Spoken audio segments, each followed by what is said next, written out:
الآن سنتعلم كيف نصلي صلاة الظهر. أولا، صلاة الظهر 4 ركعات سرية كما كنا في صلاة الفجر 2 ركعات جهرية. الآن سنصلي صلاة الظهر 4 ركعات سرية، فتابعوا معي للنهاية. في البداية الركعة الأولى فيها تكبيرة الإحرام ويقرأ الفاتحة، ولا بد من قراءة الفاتحة، ومن لا يقرأ بفاتحة الكتاب فلا صلاة له، وأي شيء من القرآن. ثم يركع ويقول سبحان ربي العظيم سبحان ربي العظيم سبحان ربي العظيم 3 مرات، ثم يحمد الله ويقول سمع الله لمن حمده، ويقول ويستحب أن يقول ربنا ولك الحمد حمدا كثيرا طيبا مباركا فيه، ثم يقول الله أكبر ويسجد ويقول سبحان ربي الأعلى وبحمده سبحان ربي الأعلى وبحمده 3 مرات، ثم يقف للركعة الثانية ويقول الله أكبر، ويفعل كما فعله في الركعة الأولى. وفي الركعة الثانية التحيات، وفيها نصف التشهد الأول: التحيات لله البركات الصلوات الطيبات لله السلام عليكم وعباد الله الصالحين، أشهد أن لا إله إلا الله وأشهد أن محمدا رسول الله. ثم يقف إلى الركعة الثالثة ويفعل كما فعل في الركعة الأولى والثانية والثالثة، ثم ينوي أيضا الركعة الرابعة والأخيرة وفيها التشهد الأخير كاملا، وهذا كما يفعله الرسول صلى الله عليه وسلم. كل هذا سريا. نبدأ. أول شيء تكبيرة الإحرام: الله أكبر.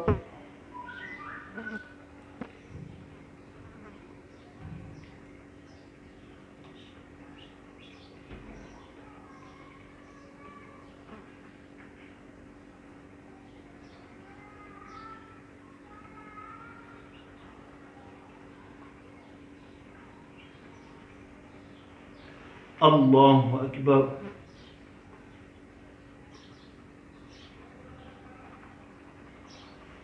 سمع الله لمن حمده. الله أكبر.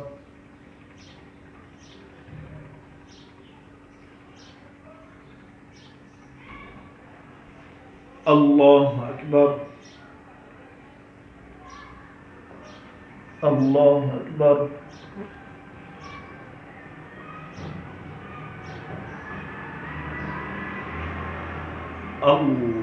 الله أكبر.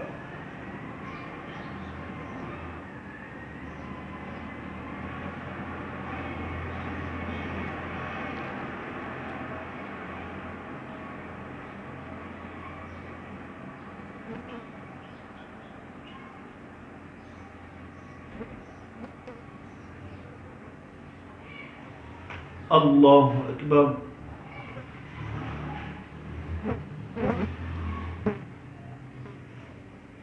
سمع الله لمن حمده.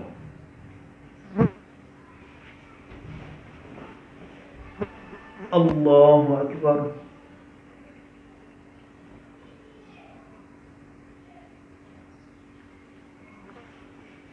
الله أكبر. الله أكبر.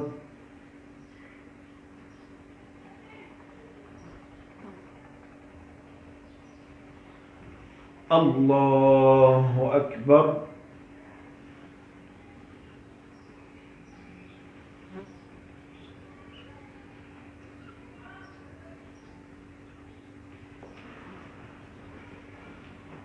الله أكبر.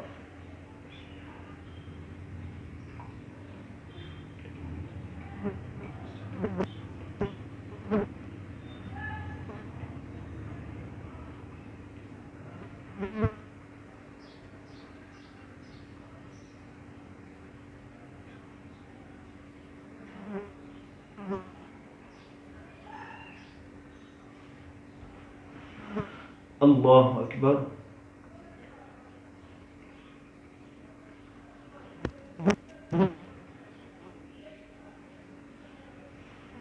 سمع الله لمن حمده.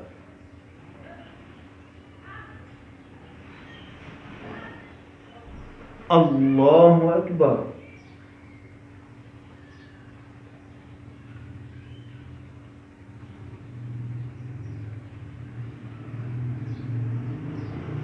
الله أكبر. الله أكبر.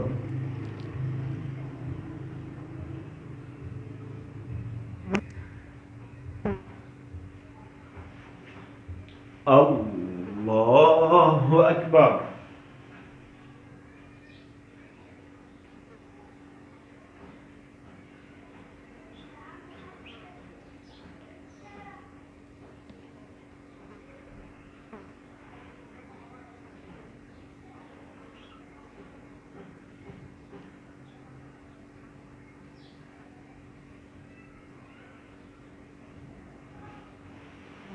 الله أكبر.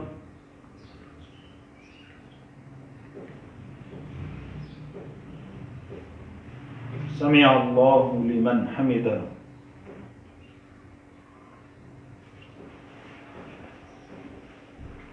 الله أكبر.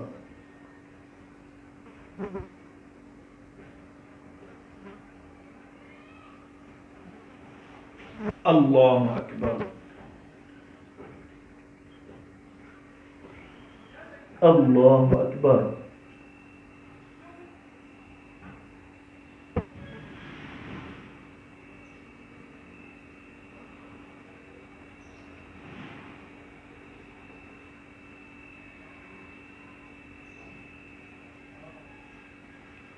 الله أكبر.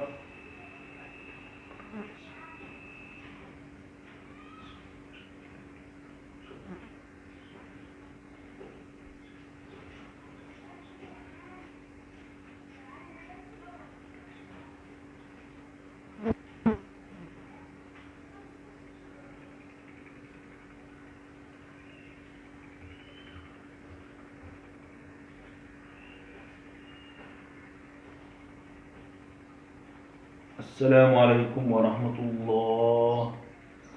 السلام عليكم ورحمة الله. هذه هي كانت صلاة الظهر 4 ركعات.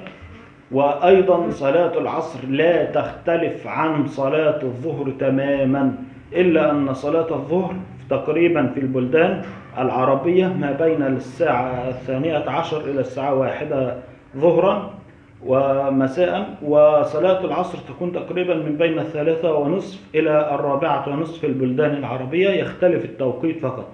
وكل ما نفعله في صلاة الظهر نفعله في صلاة العصر تماما، لا اختلاف بينهما، فصلاة الظهر سرية وصلاة العصر سرية. وإن شاء الله سنشرح لكم أيضا كيفية أداء صلاة المغرب وكيفية أداء صلاة العشاء بعد ما ننتهي من الفرائض، كما شرحنا في صلاة الفجر وصلاة الظهر وصلاة العصر مثل صلاة الظهر تماما. سنشرح أيضا صلاة المغرب وصلاة العشاء. بعد الانتهاء من الفرائض سنشرح كيفية أداء صلاة الضحى، كيفية أداء صلاة العيد، كيفية أداء الصلاة على المتوفي، كيفية صلاة يوم العيدين، كيفية صلاة الكسوف والخسوف.